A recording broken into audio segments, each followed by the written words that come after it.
Hey everybody, you're still here. Fantastic. You're doing wonderful. Proud of you. Now, we're going to jump in and we're going to learn about values and beliefs. Here's why they're so key. Remember in the last section we said you need to learn how to deprogram yourself? One way you can do it is through self-exploration. Look at your values and beliefs.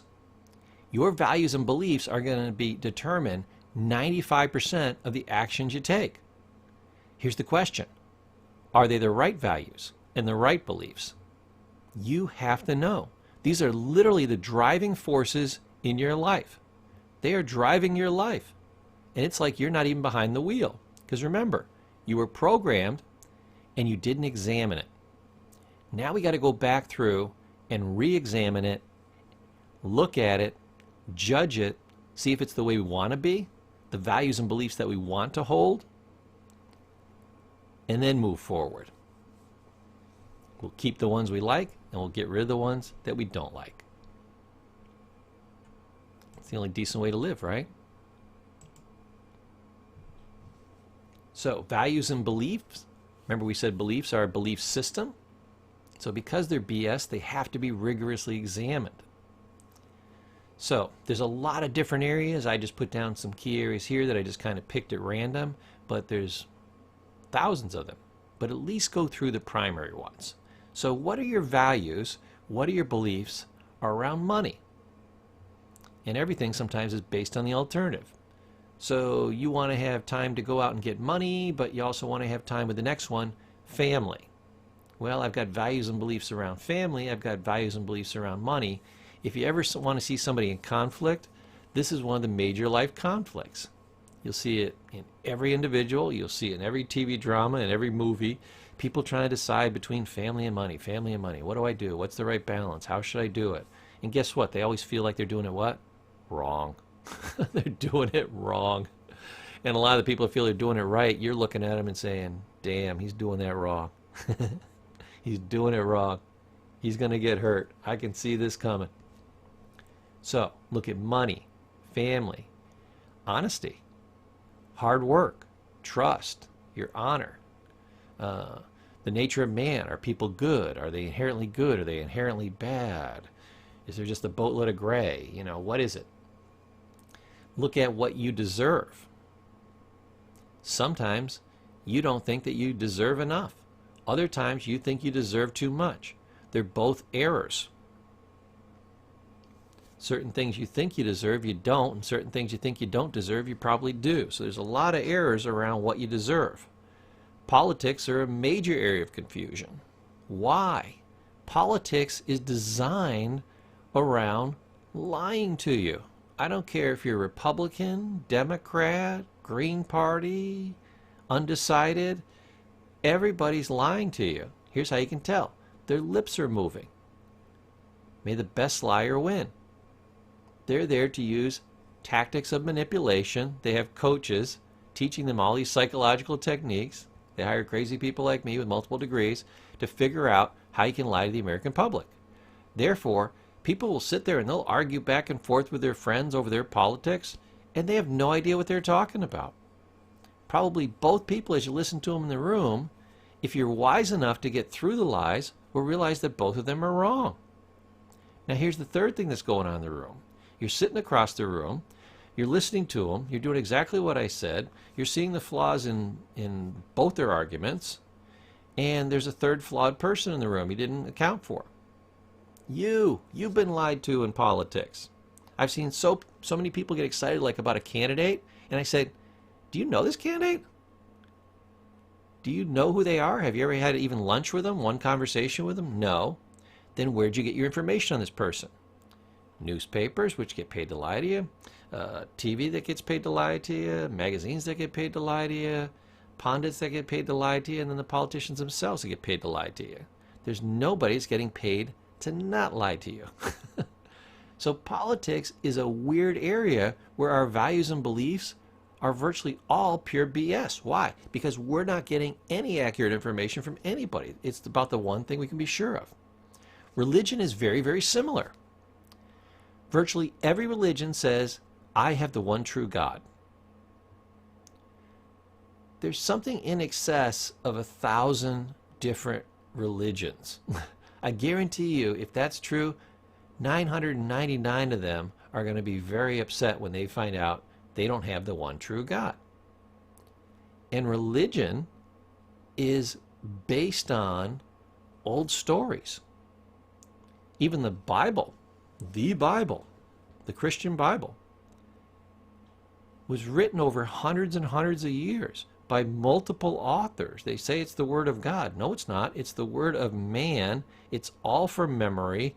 It was written by the scholars have figured out a minimum of 36 people, and they keep finding new ones over hundreds and hundreds of years.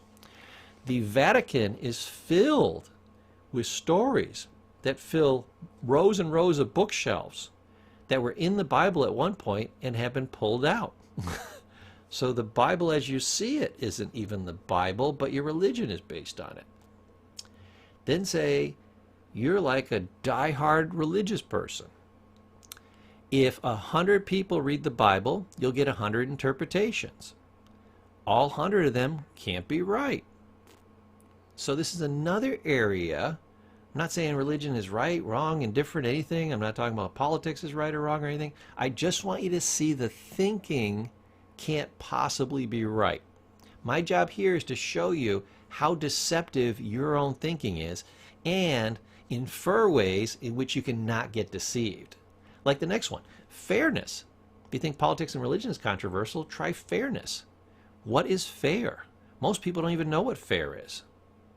I tell people fair is an event in Tampa. They have the Tampa Fair. It's great. They got a tractor pull, and you can get cotton candy and go on the Ferris wheels, and there's all kinds of fun things to do at the fair, but it's about the only fair you're going to see. Why? Because from the age of 0 to about 18, before you leave the home, we run around and we try to make everything fair, and then it never is after that. The closest thing you get to fair in life is that you can choose your own actions. Where things are unfair, you can try to make them more fair. You can work the percentages. You can try to manipulate things a little bit to make them a little more fair. But fairness disappears when you leave the home. It was an illusion that the first 18 years of your life we try to give to you, and it just doesn't exist. It's very, very rare. So fairness is confusing as hell. Truth. We'll do a little section on truth and what you think is truth versus what isn't. Truth, there's actually a philosophy, it's called Zen. It's the Asian version of science. They look at something and they drill down, they look at it from every perspective until they absolutely, positively, incontrovertibly know that something is true. And when you use the Zen philosophy, when you drill down to try to find something that you ultimately know can't be anything but true, you will find that 99.9%, probably 99.999% of everything that you thought was true can't be proved and therefore probably isn't true. It's mind-blowing. To your own satisfaction, this isn't somebody else saying, oh, this is wrong, this isn't true. This is you alone in a room by yourself drilling down and figuring it out, and you go, I can't know that that's true. Or I just discovered it isn't true. Why? Because instead of just going with my programming, I sat down and I examined it. That's why Zen is awesome. That's one way to free your mind. That's why those people are called the enlightened. Because if 99.9% of everything you believe isn't true, you know what they do? They eliminate that. And they stick with the 1/10 of 1% that is true and try to build upon that. And they are enlightened. It's like if you had a 100-pound weight and I took all but like the last 2 ounces out. You would be what? Lightened. So enlightenment is not you become this genius. You just realize what isn't true, and you take that out of your repertoire, and you're lightened or enlightened. I'll bet most of you didn't even know that's what enlightenment means.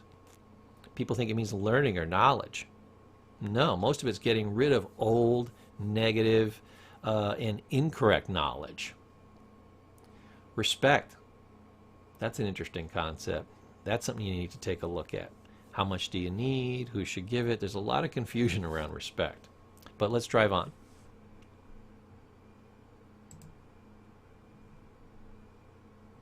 Now, people will have certain values and belief systems. Please remember, belief systems are BS. A lot of people have BS that makes their life less livable. You know, people have BS like this first example. People should never yell at me. Really? They should never yell at you? Like when you're about to get hit by a car, I shouldn't yell, car! When you're about to get hit in the head with something, duck! I should never yell at you? People say, well, that's not what I meant. I meant, you know, say something mean to me. Guess what? Mean people are going to be mean. They're going to yell at you. People should yell at you.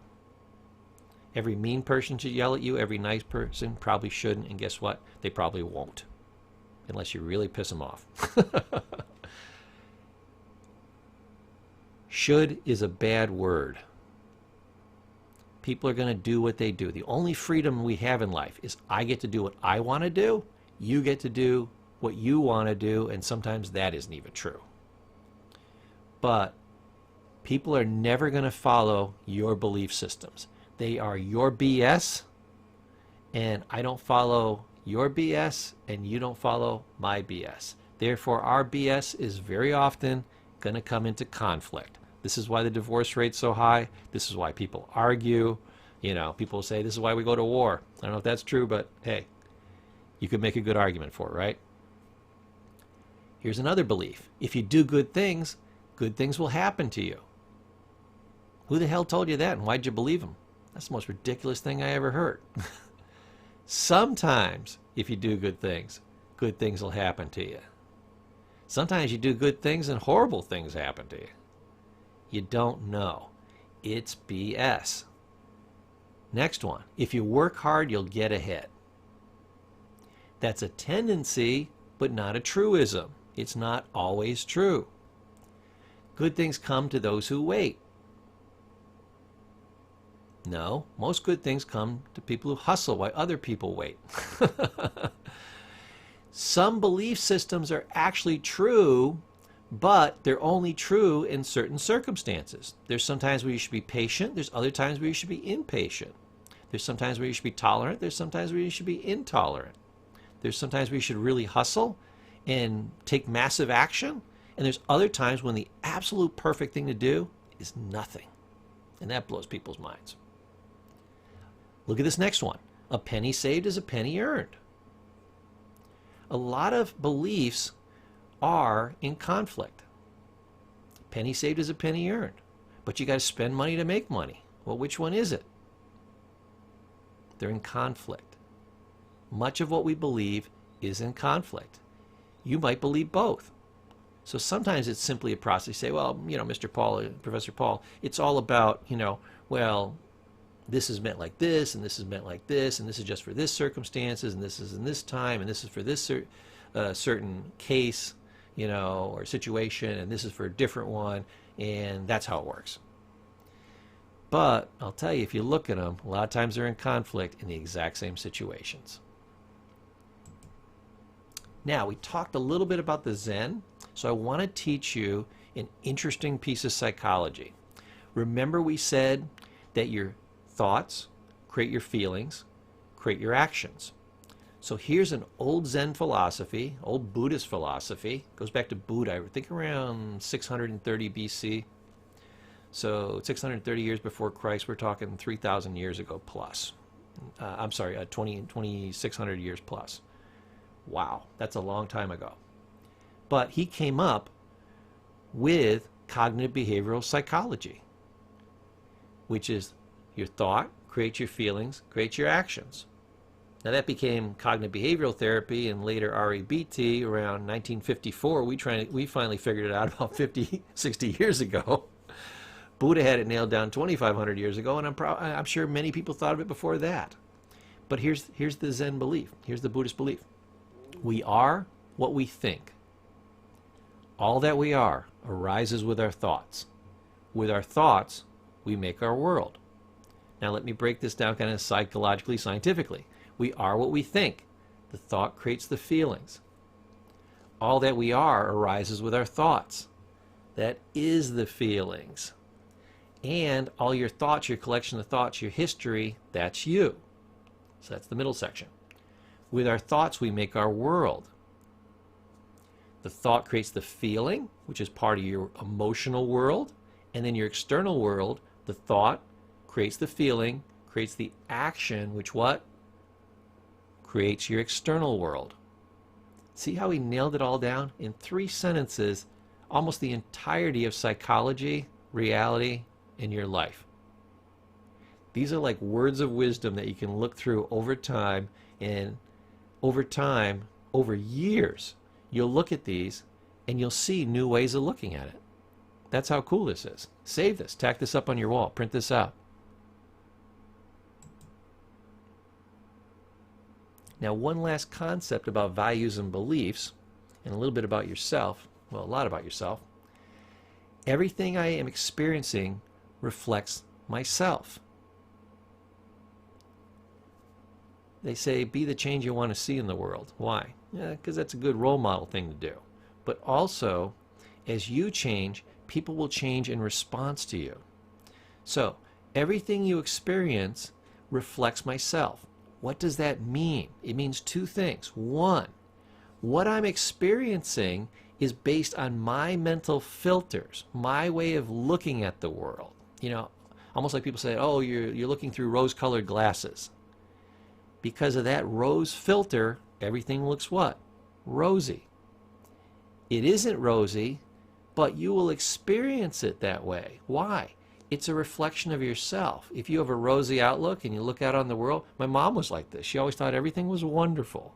She wasn't ignorant that there was pain and there was suffering and things going on, but she was a very positive person, and she wasn't faking it. Therefore, everything in some way, shape, or form was positive and or, you know, it was a negative, but it served her later on, and therefore it was what? Kind of a positive after the fact. That the way she saw the world was a reflection of herself.